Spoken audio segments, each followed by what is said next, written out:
नमस्कार मित्रांनो, स्वागत करतो तुमचं आपल्या या चॅनलवरती. जसं की आपल्या सर्वांना माहीतच आहे, की नुकताच एम-पी-एस-सीने एक निर्णय घेतला आहे. त्यामध्ये त्यांनी असं ठरवलंय, की आता पुढच्या होणाऱ्या ज्या पण काही परीक्षा आहेत, त्या आम्ही ऑनलाईन घेणार आहोत. मग ती ग्रुप बी असो, ग्रुप सी असो किंवा ग्रुप ए असो, राज्यसेवेची असो. त्यांनी सर्व परीक्षांसाठी आता ऑनलाईन ही पद्धत आणलेली आहे. आणि आपल्याला सर्वांना माहीत आहे, की आत्तापर्यंत आपण ऑफलाईनच पेपर देत आलेलो आहोत. तर या निर्णयाचा आपल्यावरती कितपत परिणाम होईल, याचे फायदे काय, याचे तोटे काय, आपण सर्व या व्हिडिओमध्ये बघणार आहोत. चला तर मग आपण आता सुरू करूया. सर्वप्रथम तुम्हाला काही गोष्टी मला दाखवायच्या आहे, ज्या की आत्ता नुकत्याच 2-3 दिवसामध्ये घडलेल्या आहे. त्यामध्ये पहिली न्यूज बघा. ती अशी आहे, की जे मुलं आय-आय-टी, एन-आय-टी आणि दिल्ली युनिव्हर्सिटीच्या याच्यासाठी प्रिपेअर करत होते. तिथंच सगळ्या ज्या परीक्षा होत्या त्या ऑनलाईन होत होत्या आणि त्या ऑनलाईन एक्झाममध्येच फ्रॉड झाला. ही कधीची गोष्ट आहे? ही आता फक्त आणि फक्त आता म्हणजे 2 ते 3 दिवस झाले असेल. कशासाठी? आय-आय-टी, एन-आय-टी आणि डी-यू बघा, एकदम मोठे-मोठे इन्स्टिट्यूट आहे. आपल्याला सर्वांना माहीत आहे. त्यामध्ये त्यांनी डायरेक्ट म्हणजे कंट्रोलच घेतलं डायरेक्ट. सिस्टमचंच कंट्रोल घेतलेलं आहे. ठीक आहे. पहिली गोष्ट. दुसरी बघा, आपल्या याच्यामध्ये आपल्या पूर्ण इंडियामध्ये एस-एस-सी पूर्ण इंडियामध्ये एक्झाम घेते. त्या एस-एस-सीमध्ये उत्तराखंडला जो मल्टीटास्किंग असते ते आपला जॉब पोस्ट त्याच्यासाठी तिथं सुद्धा चीटर म्हणजे रॅकेट पकडले गेलेले आहे.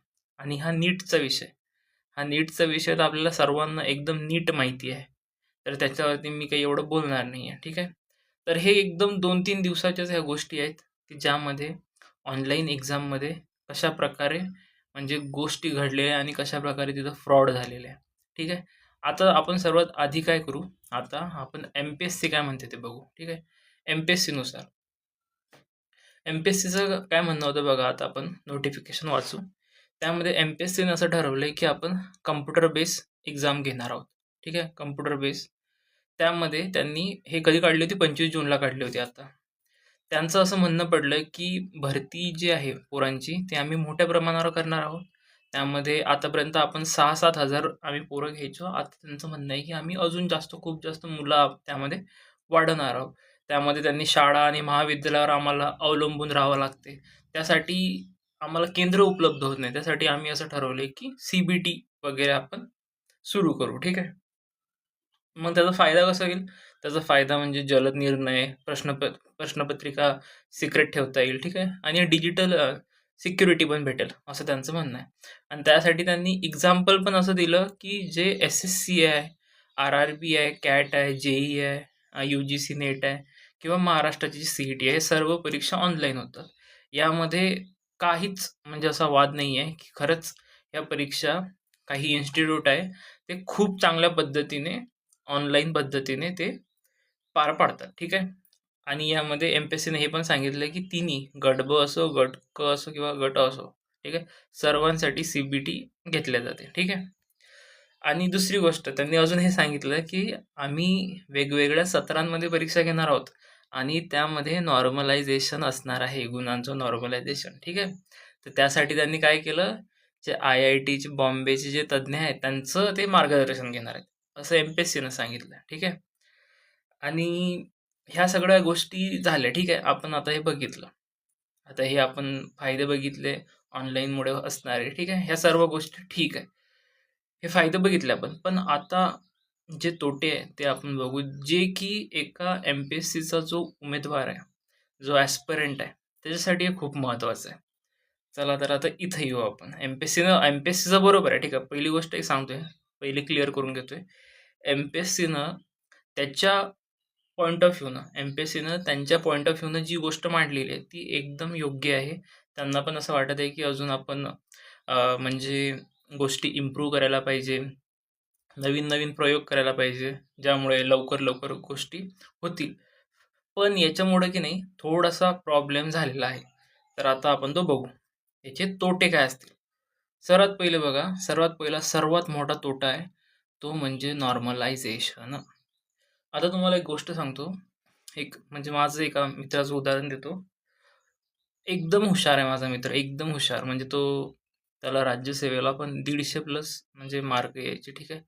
त्याचं आता सिलेक्शन झालेलं आहे. पण 1-2, 2-3 वर्ष आधीची गोष्ट सांगतो. एका पेपरमध्ये त्याला आपल्या किती होते 88 समथिंग हे होते, मार्क्स होते त्याचे.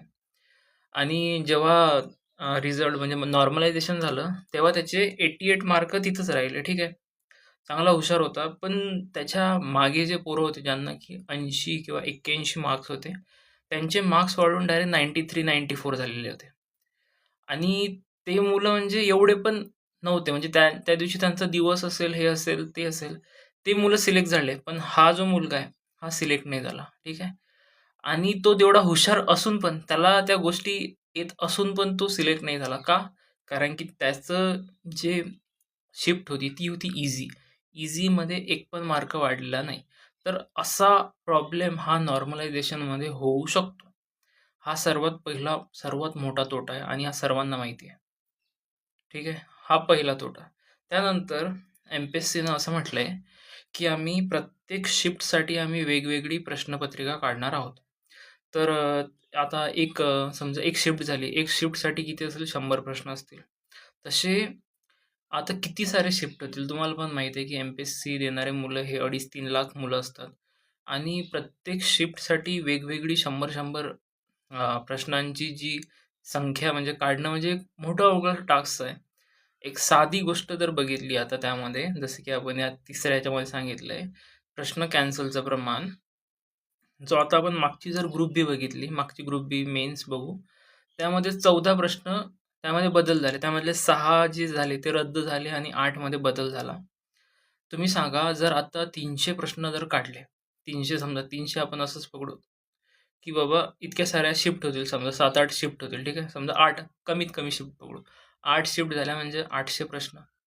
तुम्ही सांगा त्याच्यामध्ये चेंज होणार नाही का? कॅन्सलचं प्रमाण होणार नाही का?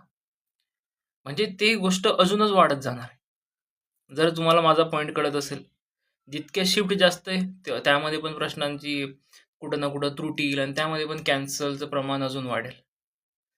चौथी गोष्ट अजून बघा हां, ही वाली गोष्ट, जो स्टार्टिंगला ज्यांचे पेपर असतात, त्यांना म्हणजे काहीच माहिती नसते. ते डायरेक्ट जातात, बसतात, त्यांच्यासमोर पेपर येतो आणि ते सॉल्व्ह करतात, ठीक आहे.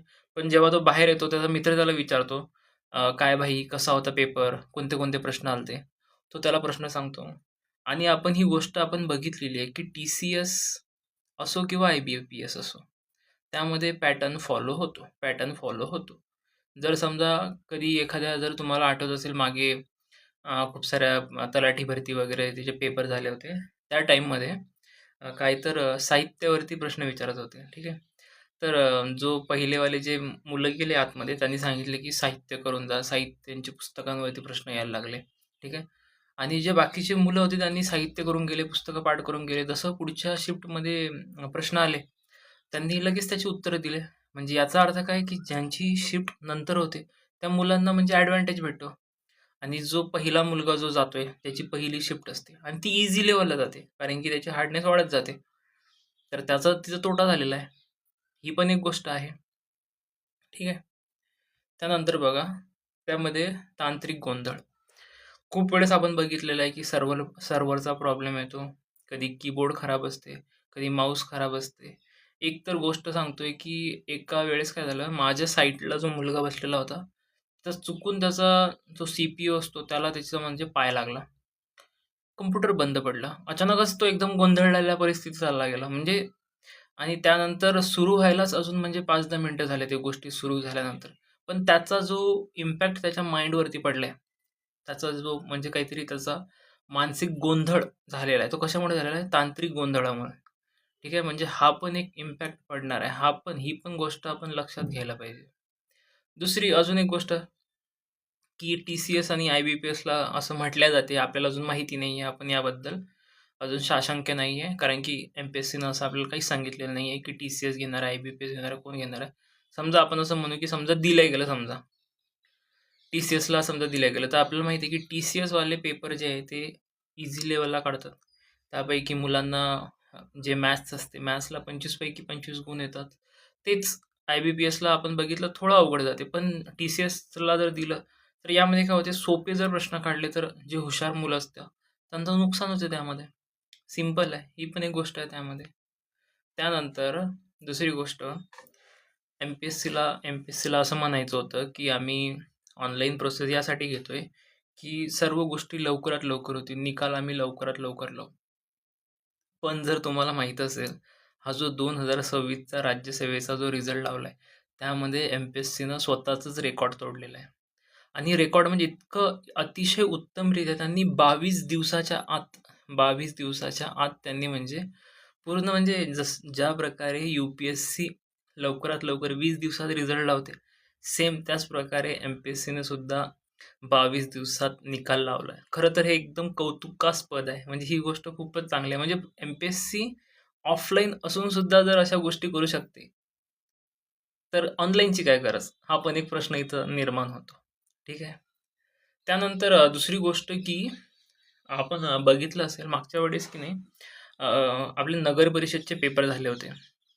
तर त्यामध्ये जेव्हा आपण बघितलं ना, मुलांना त्यांनी जे प्रेफरन्स दिलेले होते, त्याच्यापेक्षा एकदम वेगळेच केंद्र त्यांना भेटलेले होते, परीक्षा सेंटर आणि हे खूप वेळेस बघायला मिळालेलं. म्हणजे कोणी जर त्यामध्ये 5-5 ऑप्शन होते आणि त्या 5 ऑप्शन सोडून दुसरे सेंटर टाकलेले. अशा पण गोष्टी आपण बघितलेल्या आहे. म्हणून थोडंसं हे जे तोटे आहे, हे मी इथं सांगण्याचा प्रयत्न करत आहे. नंतरची गोष्ट आहे, पेनपासून स्क्रीनपर्यंतचा जो आपला प्रवास आहे, हा खूप जास्त हार्ड आहे. ठीक आहे. आतापर्यंत आपली जी सवय होती, ती पेनाची सवय होती आणि लगेच पेन टू स्क्रीन येणं म्हणजे अवघडच गोष्ट झालेली आहे. ठीक आहे. त्यामध्ये जेव्हा आपण स्क्रोलिंग करतो वरतून खाली, खाली वरती, हा सुद्धा टाईम इन्क्रीज होतो. तुम्हाला जर असं वाटत असेल. जेव्हा आपण पेपरवरती बघतो, तेव्हा पेपरवरती पटकन होऊन जाते, पटकन गोल होऊन जाते, पटकन आपण समोर-समोर सरकतो. पण जेव्हा तीच गोष्ट जेव्हा स्क्रीनवरती येते, तिथं पण स्क्रोलिंग टाईम हा इन्क्रीज होतो. ठीक आहे. त्यानंतर दुसरी गोष्ट ऑनलाईनचे फ्रॉड जसं की आपण पहिल्याच पेजवरती बघितले. ऑनलाईनमध्ये फ्रॉडचं प्रमाण वाढलेलं आहे. त्यामध्ये डमी कॅन्डिडेट घेतल्या जातात. त्यामध्ये खूप वेळेस असं होते की जो इन्व्हिजिलेटर असतो तिथं, तो येतो आणि त्या उमेदवाराला म्हणजे करप्ट प्रॅक्टिसेस करून त्यालाच तो आन्सर प्रोव्हाईड करतो. अशा पण गोष्टी घडलेल्या आहेत. आपण बघितलेले की खूप सारे जे केंद्र होते, एक काहीतरी आपण मागे न्यूज बघितली होती. छत्रपती संभाजीनगरमध्ये ते पूर्णचं पूर्ण जे सेंटर होतं, ते सेंटरच मॅनेज केलेलं होतं. अशा पण गोष्टी घडतात ऑनलाईनमध्ये. ठीक आहे. त्याच्यानंतर हे आपण काय बघितले होते, आपण बघितले होते तोटे बघितले होते. यामध्ये मी मोजकेच तोटे घेतले. पण आपल्याला अजून एक गोष्ट आहे, की ऑफलाईनचे फायदे काय? तोटे तर बघितले, पण ऑफलाईनचे फायदे काय? ऑफलाईनचे फायदे असे आहे, की सर्वात पहिले, की सर्वांना समान संधी आहे. कशी समान संधी? तर प्रत्येक म्हणजे प्रत्येक उमेदवार आहे, तो एकाच टाईममध्ये पेपर देतोय. त्यामध्ये 10-10 पेपर काढण्याची गरज नाही.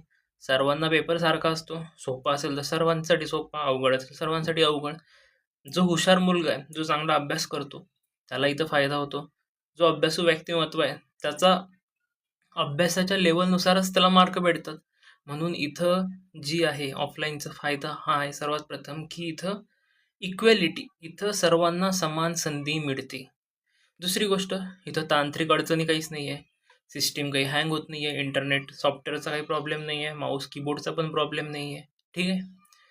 त्याच्यानंतर ग्रामीण भागातील जे मुलं आहेत, त्यांना जो पेपरचं जे आपलं पेज असते, पान असते, ते त्यांना जवळ वाटते. कारण की खूप सारे मुलं हे गरिबीतून येतात. त्यांना कॉम्प्युटरचं खूपच कमी नॉलेज असते. ठीक आहे. मी सांगतोय तुम्हाला, एक वेळेस मी माझ्या म्हणजे जेव्हा मी पेपर द्यायला गेलो, माझ्या साईडला एक मुलगी बसलेली होती. त्या मुलीला काहीच म्हणजे तिला साधं हे सुद्धा माहीत नव्हतं, की समोर नेक्स्ट, नेक्स्ट करावं, नेक्स्ट करून जावं. ती प्रत्येक 1-1 सेकंदाला म्हणजे विचारायची, की काय करू समोर, काय करू समोर? म्हणजे बघा तुम्ही एवढा गोंधळलेली परिस्थिती जर असेल, तर ती प्रश्न कसं काय सॉल्व्ह करेल? असं पण खूप वेळेस लोकांसोबत होते. तीच आणि असं नाही, की आपण मग अशा यावरतून एवढ्याशा गोष्टीवरून आपण एखाद्याला जज करू, की तिला तर कॉम्प्युटर किंवा त्याला तर कॉम्प्युटर चालवता येत नाहीये आणि हा कसं काय पेपर देईन? काही-काहींना पण तेच जर त्याला पेपरवरती दिलं, तर तो अजून चांगलं पण करू शकतो. हे पण म्हणजे माहीत नसेल आपल्याला. म्हणून ह्या पण गोष्टी आहेत. ठीक आहे. म्हणजे त्यांना कॉम्प्युटरची सवय नसते, सर्वात म्हणजे महत्त्वाचं म्हटलं तर. दुसरी गोष्ट की यामध्ये कॉम्प्युटरच्या सरावाची गरज नाही उरत नाही. काही गरजच नाही. आपण पेन, पेपर आहे आणि तो सर्वांना आजकाल अवेलेबल आहे. त्यानंतर 5वी गोष्ट ही बघा, की आता जर सरावाची गोष्ट म्हटली, तर आपल्याला प्रत्येक वेळी स्क्रीनवरती खेळून राहावं लागेल. त्यामुळे आपल्या डोळ्यांवरती ताण येतो. पण तेच जर ऑफलाईनमध्ये गेलो तर एवढा स्क्रीन टाईम आपला म्हणजे वाढणार नाही. एवढा डोळ्यांवरती ताण येणार नाही. हा पण एक पॉझिटिव्ह पॉइंट आहे ऑफलाईनचा. ठीक आहे. दुसरी गोष्ट की शाळेपासून ते आजपर्यंत आपण सर्व आणि सर्व हे पेन पेपरच्याच भरोश्यावर करत आलो. एम-पी-एस-सीमध्ये पण मुलांची मागणी का बरं होती, की टी-सी-एस, आय-बी-पी-एसकडून एम-पी-एस-सीकडे जावं. त्याचं कारणच हे होतं, की आम्हाला ऑनलाईन नको आहे, आम्हाला ऑफलाईनच हवं आहे. ज्यामध्ये ट्रान्सपरन्सी हवी आहे. ठीक आहे. एकच प्रश्नपत्रिका हा सगळ्यात मोठा म्हणजे ॲडव्हांटेज आहे ऑफलाईनचा. एकाच प्रश्नपत्रिकेमध्ये सर्वांना समान संधी आहे. 8वी गोष्ट म्हणजे जो आपला वाचनाचा वेग आहे तो खूप जास्त राहतो आपल्या पेपरवरती. लगेच आपण गोल करू शकतो, लगेच आपण टिक करू शकतो, लगेच आपण ऑप्शन जे आहे ते एलिमिनेट करू शकतो. ह्या गोष्टी आपल्याला ऑफलाईनमध्ये म्हणजे आपल्याला एक पाऊल पुढे घेऊन चालतात. आणि हे जे मी आधी सांगितलं की माऊस, कीबोर्ड खराब असणे, यामध्ये म्हणजे वेळ जात नाही. आपला पेन आहे, पेपर आहे, एकदम बिंदास आणि सॉल्व्ह करत जायचं. इतक्या साऱ्या गोष्टी असून म्हणजे इतके सारे ॲडव्हांटेज असून पण एम-पी-एस-सीने ऑनलाईन जायचा प्रयत्न केला. ठीक आहे, त्यांच्या बाजूने एक एक गोष्ट असेल, पण आपण आपल्या मुलांचं एक काम आहे, की आपण या गोष्टीला आपण एम-पी-एस-सीला समजावून सांगू शकतो, की यामध्ये खूप सारे प्रॉब्लेम आहे. जसं की आपण बघितलंय, की यू-पी-एस-सी जी की सर्वात मोठी बॉडी आहे. यू-पी-एस-सीला पण म्हणजे मग घेऊ शकत होती, यू-पी-एस-सी सुद्धा घेऊ शकत होती ना, की जर ऑनलाईन घ्यायचं राहिलं तर. कारण की बाकीच्या ज्या ऑल इंडिया लेव्हलला जे एस-एस-सी आहे किंवा बाकीचे असतील, ते पण ते जर ऑनलाईन घेतात तर मग यू-पी-एस-सीनं पण घ्यायला पाहिजे होते. यू-पी-एस-सी तर ऑफलाईनच घेते, हो की नाही? तर मला असं वाटते, की या गोष्टीचा आपण की नाही एम-पी-एस-सीला आपल्याकडून सांगितलं गेलं पाहिजे. मुलांनी एम-पी-एस-सीला त्यांच्यातर्फे ईमेल होतील किंवा काही गोष्टी असतील, त्याद्वारे आपण त्यांना कळवायला पाहिजे, की ह्या-ह्या गोष्टी एकदम अपोझिट आहे एका ॲस्पिरंटसाठी. ठीक आहे? आणि तुमचे जर अजून काही मत असतील, की तुम्हाला असं वाटत असेल, की नाही, ऑनलाईन, ऑफलाईनमध्ये म्हणजे तुमचा स्वतःचाच गोंधळ असेल, तर त्यामध्ये तुम्ही एक काम करा, कमेंटमध्ये तुमचं मत व्यक्त करा. आपण अजून मुलांना म्हणजे जोडण्याचा प्रयत्न करू आणि एम-पी-एस-सीपर्यंत आपलं मत पोहोचवण्याचा प्रयत्न करू. जसं की तुम्हाला माहीत असेल, की 2023ला राज्यसेवा मुख्य परीक्षा त्यांनी ऑनलाईन करायचं म्हटलं होतं. पण तो निर्णय नंतर चेंज झाला. तो निर्णय चेंज होऊन त्यांनी काय केलंय, की ऑफलाईनमध्ये केलंय. ठीक आहे. तर यावेळेस पण असं होऊ शकते. पण याच्यासाठी आपल्याला गरज आहे, की सर्वांनी एकत्र येऊन त्याच्याविरुद्ध लढा देण्याची गरज आहे. ठीक आहे. एम-पी-एस-सीने त्याच्या परीने पाऊल उचललेलं आहे. पण आपल्याला सुद्धा आपल्या परीने पाऊल उचलायचं आहे. ठीक आहे. तुमचे जे पण काही मत असेल ते नक्की कमेंटमध्ये सांगा. एवढ्यापुरते मी थांबतो इथं. ठीक आहे. आणि हा व्हिडिओ बघितल्याबद्दल खूप खूप धन्यवाद. Thank you.